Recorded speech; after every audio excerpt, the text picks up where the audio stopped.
तकदीरी तौर के ऊपर एक चैलेंज दरपेश हो गया है। उसकी वजह यह है कि पाकिस्तान का आइन तो कहता है कि 90 दिनों के अंदर इलेक्शन होने हैं और सुप्रीम कोर्ट ने फैसला दिया था कि मैक्सिमम 30 अप्रैल को इलेक्शन जो है पंजाब में और केपी में होने हैं। अब ये जो बात है कि 8 अक्टूबर को होना है, तो मुझे आप बताइए कि इस 8 अक्टूबर का मतलब ये है कि 11 अगस्त को ये हुकूमत तहलील हो जाती है और इसका मतलब है 3 महीनों में नई हुकूमत आ जाएगी। पाकिस्तान में क्या मौजूदा हो जाएगा 3 महीनों में कि ये जो सियासी जमातें हैं ये सियासत में भी वापस आ जाएंगी और हमारी मईशत भी ठीक हो जाएगी और हमारी सिक्योरिटी भी ठीक हो जाएगी। लिहाजा ये नहीं होना। अगर आज सुप्रीम कोर्ट को जो शिकस्त देने की एक कोशिश हो रही है और जिसमें तमाम जो प्लेयर्स हैं वो इस वक्त सुप्रीम कोर्ट के जजेस को डिवाइड करके और जो PMLN का पुराना वतीरा है उसके ऊपर हम चल रहे हैं, इससे सुप्रीम कोर्ट को तो नुकसान होगा ही होगा। पाकिस्तान का आइन मुकम्मल तौर के ऊपर ख़त्म हो जाएगा। और इस वक्त मैं आपको बता दूं कि जो हम एक मावराए आइन निज़ाम जो एक बापर्दा चल रहा है उसको पर्दा भी हटाना पड़ेगा और मावराए आइन निज़ाम में ही हम चले जाएंगे, क्योंकि आइन तो 90 दिनों के बाद कोई हुकूमत तस्लीम नहीं करता और जो इस हुकूमत में होगा वो आर्टिकल 6 का मुर्तकिब होगा। और जिस तरीके से पाकिस्तान को इस वक्त चलाया जा रहा है जबर के साथ और जुल्म के साथ, तीसरा तो कोई रास्ता नहीं है। ना आप इलेक्शन कराने को तैयार हैं, ना आप सुप्रीम कोर्ट को काम करने को तैयार हैं। सेशन जजेस मैजिस्ट्रेट से लेके और सुप्रीम कोर्ट के जजेस तक के ऊपर प्रेशर डाला जाता है। मुझे आप बताइए ऐसा मुल्क, ऐसा निज़ाम जो है वो कैसे आगे चलेगा। हम चीफ जस्टिस पाकिस्तान के साथ खड़े हैं, सुप्रीम कोर्ट के इदारे के साथ खड़े हैं। हम समझते हमारा कोई इफराद का मामला नहीं, आइन के साथ खड़े हैं। सबसे पहले आइन के साथ खड़े हैं। हमारा कोई इफराद का मामला नहीं है। सुप्रीम कोर्ट के जजेस की अगर आपस में कोई इख्तलाफ है वो सुप्रीम कोर्ट का एक अपना मामला है, हमारा उससे ताल्लुक नहीं है। लेकिन हम हर उस एफर्ट को जो सुप्रीम कोर्ट को बतौर इदारा नुकसान पहुंचाएगी, हम हर उस एफर्ट को जो चीफ जस्टिस के ओहदे की तकरीम में कभी करेगी, हम उसके खिलाफ सीना सफर होंगे। अदालतों के अहकामात को रद्दी की टोकरी के तौर पे उड़ाया जा रहा है। आज आप देखिए हसन नियाजी की जमानत हुई कराची में, 15 मिनट के बाद उसके ऊपर एक और केस कर दिया गया। अभी तक जो है वो अजहर मशवानी 7वें दिन हो गया है, अदालतें कह रही हैं उन्हें पेश करें, उन्हें पेश नहीं किया जा रहा। सुप्रीम कोर्ट के जो जजेस हैं उनके अहकामात जो है वो नहीं माने जा रहे। तो फिर पाकिस्तान को हम क्या चाहते हैं? हम क्या पाकिस्तान में एक सिविल वॉर लाना चाहते हैं? इस हुकूमत के हाथ में कुछ नहीं है। एक इंसिडेंट हो गया, हम पाकिस्तान एक बहुत बड़े बहरान का शिकार हो जाएगा। इससे बचने की जरूरत है। हमने बहुत ज्यादा इसमें अपना किरदार इमरान खान ने, तहरीक इंसाफ ने, हमारी लीडरशिप ने इसमें अदा किया है। हम अभी भी अमन के रास्ते के ऊपर हैं। हम पाकिस्तान को आइन के रास्ते पे रखना चाहते हैं, लेकिन जाहिर है कि अगर आप एक हद से ज्यादा पुश करेंगे मामला हमारे हाथ से निकल जाएंगे।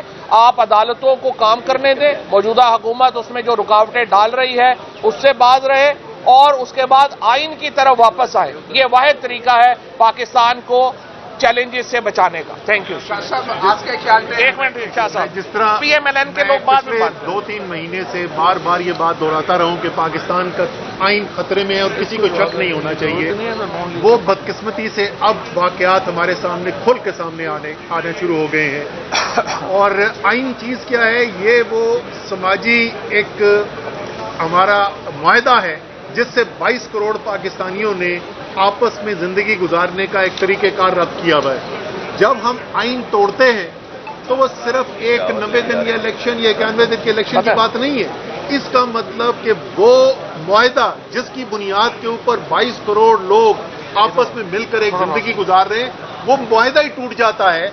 और अगर कोई समाजी मुआहदा ही मौजूद नहीं है, अगर कोई ऐसी चीज ही मौजूद नहीं है जिसकी बुनियाद के ऊपर 22 करोड़ लोगों को जोड़ के रखा जाए, तो इसका मतलब हम कौमी सलामती के लिए भी खतरात पैदा कर रहे हैं। आइन मुकद्दम है सबके लिए। तहरीक इंसाफ हर लिहाज से आइन के दिफा के लिए आइन के साथ खड़ी है और आइन की जो अमलदारी करानी है मुल्क के अंदर, उसकी जिम्मेदारी जो है वो सुप्रीम कोर्ट के पास है। और अगर सुप्रीम कोर्ट के अंदर कोई उनके ऊपर दबाव डालने की कोशिश की जा रही है, कोई उनके अंदर तफरुका पैदा करने की कोशिश की जा रही है, हम सख्त तरीन उसकी मजम्मत करते हैं। ہمارے لیے تمام سپریم کورٹ کے جج جو ہیں، صاحبان جو ہیں، وہ سب باعث احترام ہیں. ہمیں کوئی ان میں پسندیدہ یا ناپسندیدہ نہیں ہے، لیکن جو کچھ بھی ہونا ہے وہ سپریم کورٹ کے اندر سپریم کورٹ کے رولز پروسیجرز کے مطابق ہونا ہے. بیرونی طور پر کوئی بھی دباؤ ڈالا جاتا ہے سپریم کورٹ کے اوپر، چیف جسٹس کے اوپر، تو یہ سیدھا سیدھا پاکستان کے آئینی نظام اور پاکستان کی قومی سلامتی کے اوپر ایک حملہ ہے. اس لیے میں عمران خان صاحب کی دو ٹوک اس کے اندر آئے ہیں، شاہ صاحب، ساری پی ٹی آئی لیڈرشپ موجود ہے، لیکن صرف پارٹی نہیں، پوری پاکستان کی قوم عدلیہ کے ساتھ سپریم کورٹ کے ساتھ کھڑی ہے. جو بھی فیصلہ ان کا آئے گا، وہ بینچ تبدیل کرتے ہیں، انہی 4 ججز سے آگے چلاتے ہیں، بڑا کرتے ہیں بینچ کو، جو بھی کرتے ہیں ہم اس کو سپورٹ کریں گے اور امید یہی رکھیں گے، کیونکہ یہ واحد راستہ ہے پاکستان کو بحران سے نکالنے کا، واحد راستہ آئین کے ذریعے ہے، اور وہ راستہ اسی سپریم کورٹ کے ذریعے گزرے گا. اور تمام محب وطن پاکستانیوں کو اس وقت سپریم کورٹ کے ساتھ کھڑا ہونا چاہیے تاکہ وہ آئین کا دفاع کر سکیں، یعنی پاکستان کا دفاع کر سکیں. Thank you. صاحب یہ بتائیں کہ یہ جو بینچ ٹوٹا ہے، کیا اس میں بھی حکومت کا کوئی کردار ہے؟ آپ بتائیں نا. یہ تو دیکھیں، یہ تو بالکل ہمیں واضح نظر آ رہا ہے کہ دباؤ ڈالنے یہ کی تو کوشش کی جا رہی ہے سپریم کورٹ کے اوپر. یہ ایک دم سے 12 گھنٹے کے اندر جو قانون سازی کی جا رہی ہے، سپریم کورٹ کے رولز بدلے جا رہے ہیں، یہ ایسے ہی نہیں ہو رہا. اس سب کا تعلق اس سے ہے جو سپریم کورٹ کے اندر ہو رہا ہے اور جو آج ہو رہا ہے.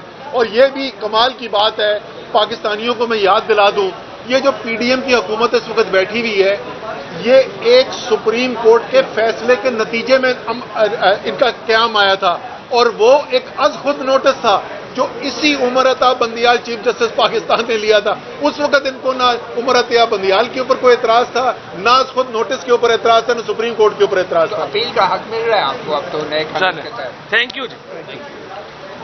Constitutional amendment is required.